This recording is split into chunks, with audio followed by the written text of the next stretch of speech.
Ladies and gentlemen, here are 5 reasons that a man must submit to God before requiring submission from a woman. With so many demands that we have in the dating world, there's one thing I at least want to address. It's a very vast conversation, but one thing we must talk about is submission. Most men want a woman who will submit and she'll follow his lead and allow him to make the final decisions a lot of times.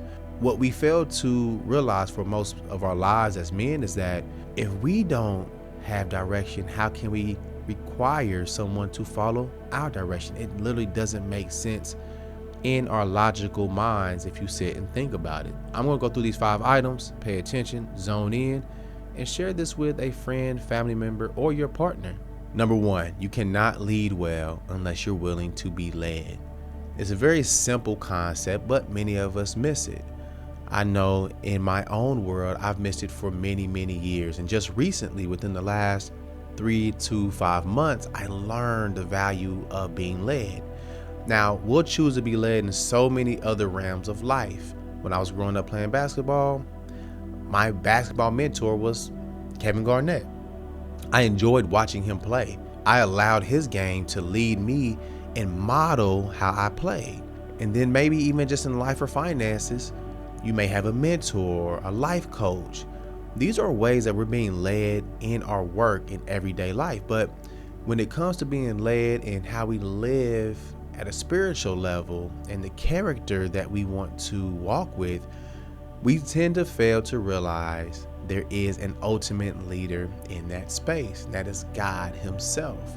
A man asking a woman to trust his lead, but him not being led by anything, is the blind sort of leading the blind in a way. Number 2, submission to God places your ego and pride off to the side. For so many years and decades, many of us men have played our own God. We think that we can figure it all out on our own. And at some point or another in this life, you realize that is so far from the truth.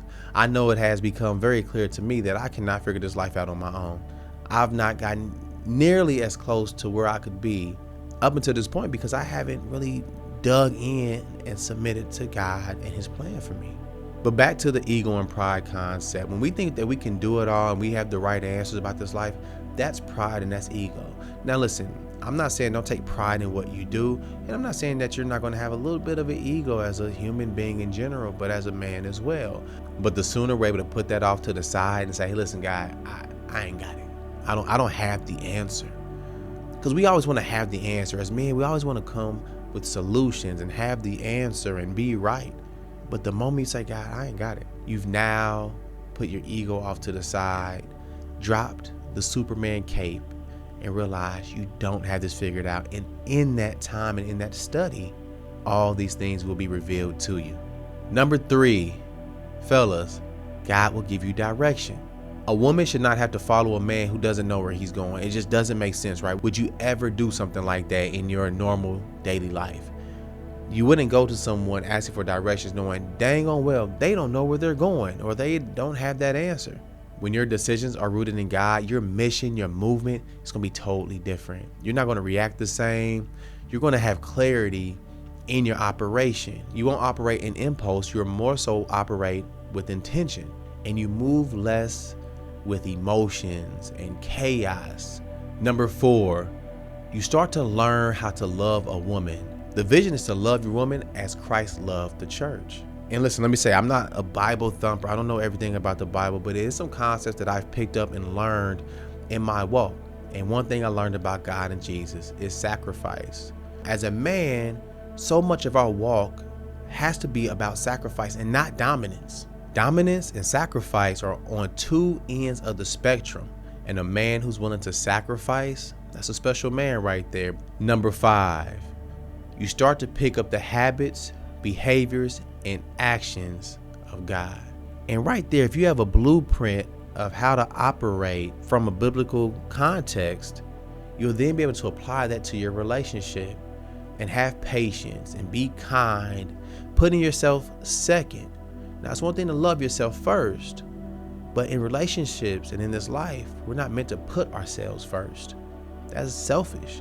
Now, it's one thing again to love yourself, but don't be selfish. Number 5, your relationship with God will determine a woman's ability to trust you. We know that God has a blueprint set out for us and basic character traits alongside more complex ones that men are supposed to follow in their manhood.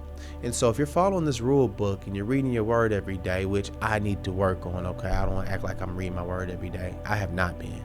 As we dig more into the word, you're going to get the understanding of how you're supposed to operate as a man. And if you're doing so, a woman is going to be able to recognize that this man is in his word. This man is operating in a space that is congruent with God. Some basic principles and basic character and basic moral values. But it's up to you as a man to learn what these qualities are. Learn to be mature. Learn to be a provider. Learn to be a servant leader. Learn to be sacrificial. In closing, and the main point again is, as a man, we cannot require or request submission from a woman until we've submitted ourselves to God. Our goal is to love a woman the same way that Christ loved the church. Then and only then will the right woman submit to you at the right time.